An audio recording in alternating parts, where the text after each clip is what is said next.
I'm Sarah, a 30-year-old IT specialist, and I've been pretty much buried in my tech world at a large company. Life was about as predictable as it gets until a call from an old friend shook things up. It was about our high school reunion. I got there a bit late, thanks to a last-minute bug I had to squash at work, but the place was already buzzing with laughter and loud conversations. I recognized faces, now a little rounder or leaner, hairlines receding, and fashion senses, well, let's just say some were better left in the past. Sarah, over here. Lisa, ever the loudmouth even back in school, waved from across the room. She hadn't changed a bit, still as flashy and flamboyant as ever. I made my way over, dodging a couple of overly enthusiastic greeters, and finally hugged her. Lisa, you look, well, exactly like I remember. You still running the grapevine? You know it, she winked. But hey, have you seen Mike yet? Mike? I scanned the room and spotted him standing awkwardly by the snack table, not really talking to anyone. What's with him? He looks miserable. Lisa leaned in, lowering her voice, despite the loud music. Broke up with Jenna, again. But for real this time, it seems. You remember Jenna, right? Drama queen extraordinaire. Oh, right, I nodded, remembering the explosive relationship those two had. That rough, huh? Worse than a soap opera. She made a scene at his office last month. I heard she threw his phone out the window. We grabbed our drinks and mingled around, catching up with more people, laughing about old times, and listening to tales of who's doing what these days. As the night went on, I kept glancing over at Mike. He was mostly by himself, looking out of place among the laughing groups. Feeling a tug of compassion, I excused myself from a boring conversation about insurance premiums and walked over to him. Hey, Mike. Long time, huh? He looked up, a bit startled. Sarah? Oh, hey, yeah, it's been a while. You look good. You know, if you ever need to talk or just hang out, I'm around. We used to be good at that, remember? Solving the world's problems one rant at a time. He managed a small smile. Yeah, I remember. Thanks, Sarah. After the reunion, life sort of just plodded along for a week or so. I was back at my desk, buried under code and upcoming project deadlines. Honestly, I hadn't thought much about Mike or the reunion until my phone buzzed one evening while I was sprawled on the couch binge-watching some show. Hey Sarah, it's Mike. Got a minute? His voice sounded a bit hesitant. Sure, Mike.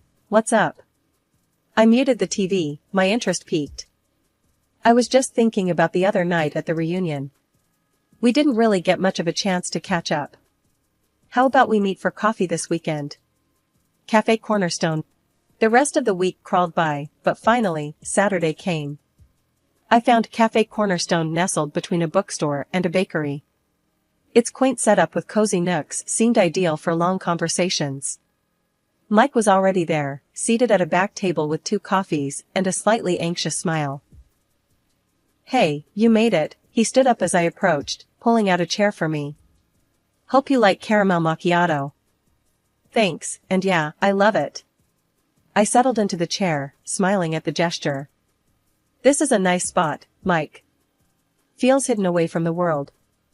We spent the next couple of hours just talking about random things, movies we liked, books we'd read, and some reminiscing about high school antics. It was easy, comfortable. Mike had a way of making you feel like you were the only person in the room. As we were leaving the cafe, Mike turned to me. Hey, Sarah, I had a really good time today. Would you maybe want to do this again next weekend? There's a little indie cinema nearby that's showing some classic films. Thought it might be fun. That second date led to a third and a fourth. Each time we met, it was like we picked up right where we left off. The more I got to know Mike, the more I realized how much I enjoyed his company. Only a year after Mike and I started dating, he popped the question. It wasn't anything fancy, no skywriting or flash mobs. We were just sitting on the couch, watching a movie when he turned to me during a commercial break, a serious look on his face. Sarah, I've been thinking. We're pretty good together, aren't we? I laughed. Pretty good? I'd say better than good. He smiled, that easy smile that always made my heart skip. How about we make it official then? Marry me? Just like that. No dramatic kneeling, just him, me, and a very comfortable sofa. Yes, I said without a moment's hesitation. Yes, I'll marry you. The wedding planning kicked off at full speed. We both wanted something small, nothing too over the top. Mike's parents were thrilled. They loved me, and honestly, I was pretty fond of them too. His mom, Martha, especially took to the planning like it was the royal wedding. One afternoon, we were at their place, flipping through catering menus and flower arrangements. Martha kept pushing for more lavish options. Dear, are you sure you don't want the white doves? They make for such splendid photos. Martha, I think we'll pass on the doves. Maybe just some nice centerpieces? I suggested, trying to keep things simple. Mike's dad, Harold, leaned over and whispered to me, don't let her bully you into anything too fancy. It's your day, Sarah. I nodded, grateful for the backup. The warnings came from Lisa, of all people. We were out for drinks one night, a little break from all the wedding madness. She still had that knack for stirring up trouble, or at least trying to sniff it out. So, Sarah, everything's going smooth with Mike, huh? He's really turned over a new leaf? I sipped my drink, a bit wary of where she was heading. Yeah, he's great. Why? No reason. Just, his track record wasn't exactly stellar. You really think he's changed? I frowned. Lisa, he's not his past. People change. Sure, they do. But sometimes they change back. Just saying, keep your eyes open, girl. The wedding day arrived faster than I could have imagined. It was a perfect sunny day, not too hot, not too cold. The venue was a small garden, lush green with flowers everywhere, just as I had wanted. Simple, beautiful, not overrun with doves or anything too extravagant. The ceremony was a blur of vows, smiles, and a few tears, happy ones. At the reception, Mike's parents both hugged me, almost crushing me between them. Welcome to the family, dear, Martha whispered, her eyes moist. We're so glad it's you. Harold gave me a firm nod. Good to have you officially on board, Sarah. We left the reception under a shower of rice, laughing as we dodged the playful throws from our friends and family. As we drove off to start our new life together, I felt hopeful. Life as a newlywed started off like a dream. Mike and I were in that honeymoon phase where everything seemed perfect, where dinners were candlelit every night, and weekends were long, lazy stretches of shared smiles and slow dances in our living room. But as months rolled on, I started to notice small changes, the kind of stuff that nibbles at the edge of your happiness without fully announcing itself. One night, I was clearing up after dinner, and Mike was on his laptop, which had gradually become a common scene. Hey, Mike, wanna watch that new action movie tonight? Heard it's good. He didn't look up. Nah, I've got tons to do. Maybe another time. It wasn't just the brushed-off movie plans. It was him coming home later and later, his side of the bed cold when I'd try to snuggle up, him being there but not really being there. One evening, after he had missed another dinner, I decided to confront him when he walked in at nearly midnight. Mike, we need to talk. Is everything okay at work? You've been coming home so late. He sighed, tossing his keys on the table with more force than necessary. It's just work, Sarah. We're slammed. You know how it is. I get that, but it feels like you're always tired, always busy. I miss spending time with you. Don't start, all right? I'm not in the mood for this tonight. He brushed past me, heading to our bedroom. That stung. I followed him, not ready to let it go. Not in the mood? When are you ever in the mood to talk these days, Mike?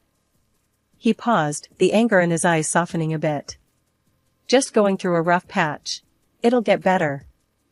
I wanted to believe him, so I did. We went to bed that night, with unresolved tensions hanging between us like thick smoke. Things didn't get better, though. The cycle continued. Mike would be attentive and sweet for a few days, and then distant for weeks. It wore on me, the constant up and down. One afternoon, I tried a different tactic. I booked us a table at our favorite cafe, thinking a change of scenery might help. "Mike, let's go out today. Just us, like old times." He hesitated, then nodded. "Okay, sure." At the cafe, I tried to lighten the mood. "Remember when we first came here?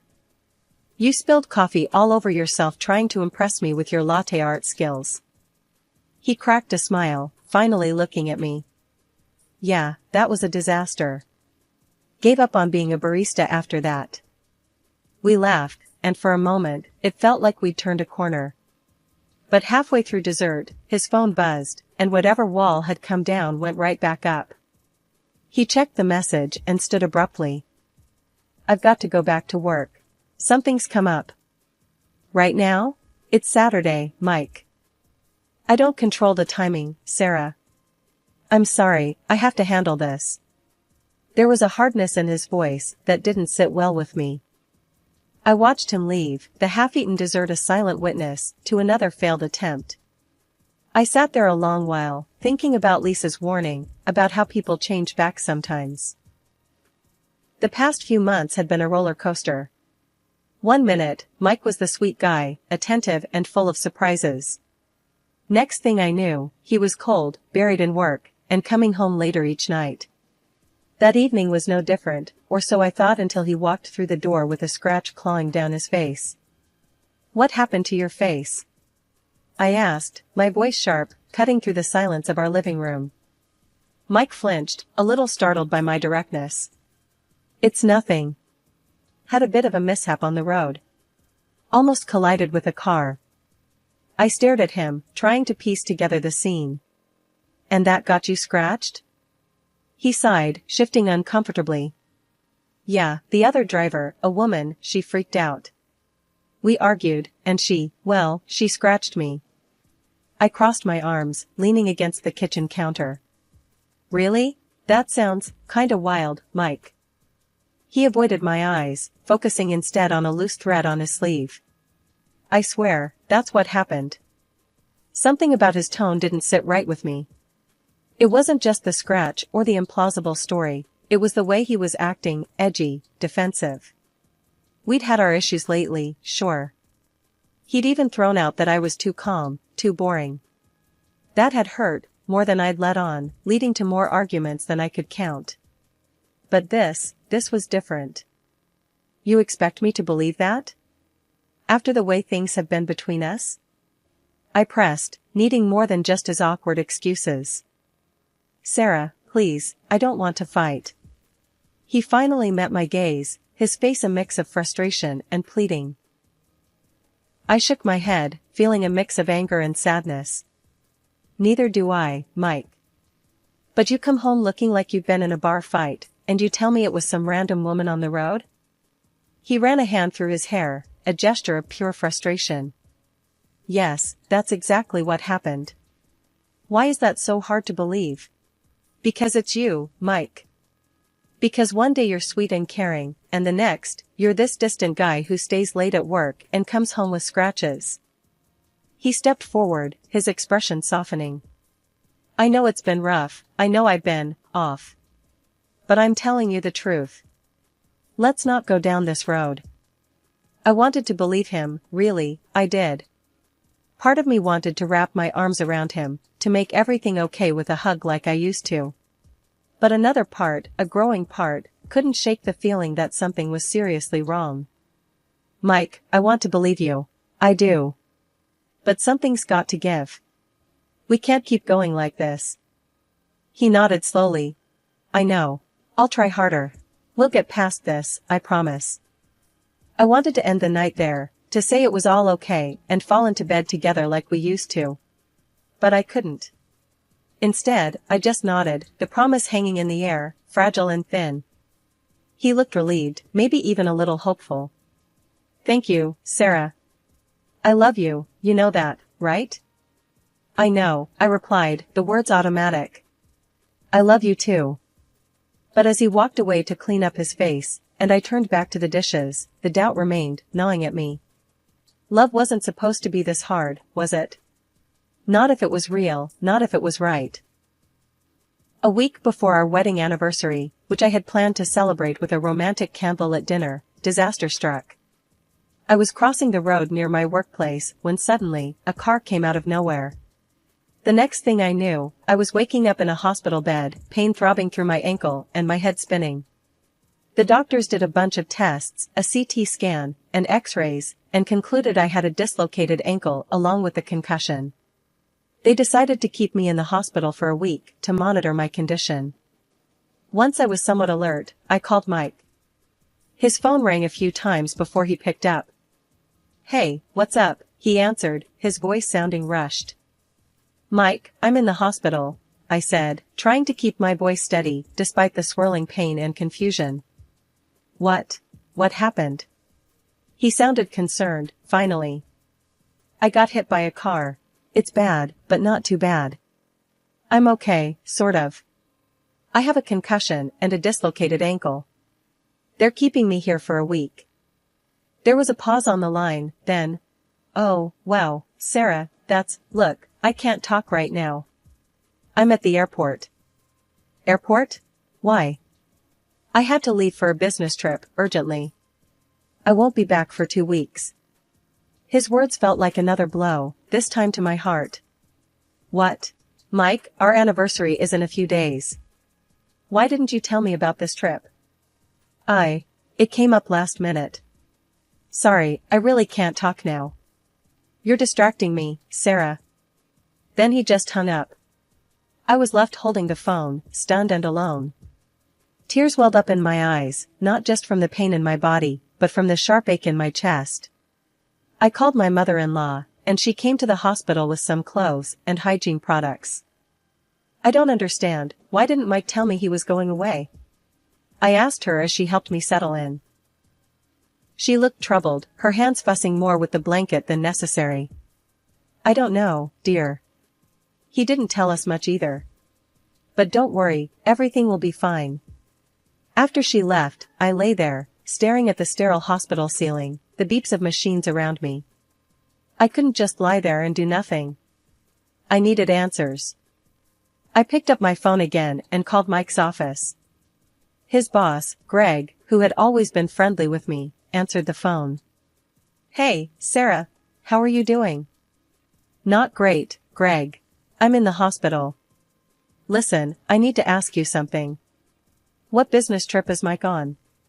He said it was urgent. There was a pause, then, "Business trip? Sarah, Mike isn't on a business trip. He took a personal leave for 2 weeks. Said he needed some time off, no details given." I hung up, the cold realization settling in. Mike lied. He wasn't on a business trip. He had left on purpose, right before our anniversary, and right when I ended up in the hospital. I needed to talk to someone who might know more, so I called Lisa, my classmate who knew everything about everyone. "Hey, Lisa, it's Sarah. Listen, have you heard anything about Mike recently?" There was a brief pause. "You sure you want to know?" "Just spill it," I pressed, bracing myself. "Okay, well, he's been seen around with Jenna again. You know, the ex. And not just friendly meetups, if you catch my drift." Everything started to make sense, the mood swings, his sudden disinterest, and the scratches. It wasn't just random stress, it was Jenna's drama pulling him back in. I was still processing this when my phone rang. It was Mike. "Sarah, babe, I need your help." "Help?" My voice was icy. "What kind of trouble are you in now, Mike?" We're in Mexico, Jenna and I. We got into a fight, and it got out of hand. We're detained by the police." I couldn't help but laugh, bitter and sharp. "You're in jail? You skipped our anniversary, left me alone while I'm in a hospital, to go to Mexico with her? And now you want my help?" "Sarah, please, this is serious. We need money for a lawyer, and there's a huge fine." The audacity of his request after everything was astounding. "No, Mike. You made your bed. now lie in it," I said, cutting him off mid-plea. I called his parents next, needing them to understand the gravity of their son's choices. "Mom, it's Sarah. I need to tell you about Mike." His mom, always kind and understanding, listened as I explained the situation. By the end, her voice was heavy with disappointment. "I can't believe he would do this. His father and we won't help him this time. He needs to learn." After hanging up, I lay back on my pillow, staring at the sterile white ceiling, feeling the finality of everything wash over me. Mike and I were done. The love I had for him, the life I thought we were building, it was all based on illusions, fragile and fleeting as morning mist. The next few days in the hospital gave me time to think about what I wanted next. Without the constant drama and heartache, I felt a sense of peace I hadn't realized was missing. It was over with Mike, and that was okay. It had to be. A week after I got out of the hospital, I was adjusting to the quiet of my own home when Mike unexpectedly showed up at the door. He looked thin and worn out, a far cry from the man who had flown to Mexico, and his face twisted with anger the moment he saw me. "You left me to rot in that jail," he burst out as soon as I opened the door.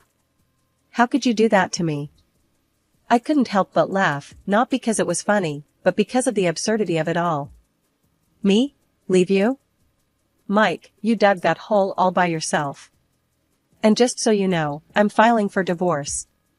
And yes, I will be seeking compensation for your betrayal." His face went pale, the anger shifting to panic. "You can't do that, Sarah.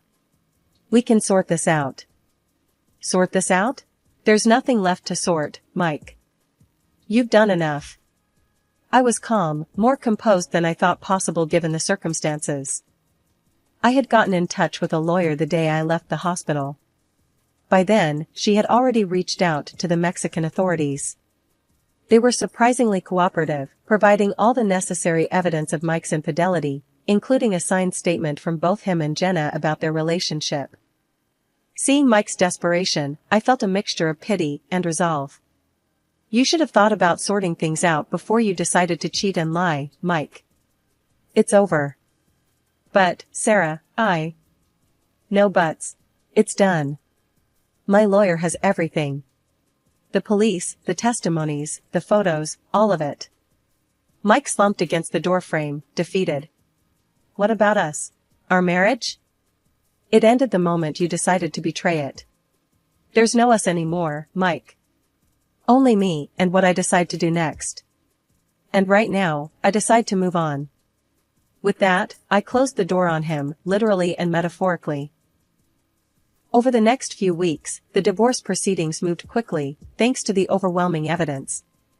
I received a substantial settlement, not as a victory but as a compensation for the betrayal and the upheaval it caused in my life. I moved out of our shared home, finding a new place where I could start fresh. It was smaller, but it was mine, filled only with things and memories I chose. Lisa, ever the source of local news, kept me updated on Mike's situation. He was still with Jenna, and their relationship was as tumultuous as ever. They're always fighting, always making a scene. "Police have been called a few times already," she told me one afternoon over coffee. "Let them have each other," I said, sipping my latte. "I'm better off. I'm back at work, diving into projects. I'm building my career, Lisa. On my terms." As for Mike, his life continued to spiral. His parents, once so warm and welcoming, had distanced themselves, disapproving of his choices and the chaos that followed him. His work suffered too, and eventually, he was let go due to his erratic behavior and poor performance. Sitting in my new living room, surrounded by boxes yet to be unpacked, I felt a sense of peace. The past months had been a whirlwind, a time of pain and revelation, but also of growth and newfound freedom. I was starting over, but this time with more wisdom, more resilience. I was free from the deceit, free from the drama.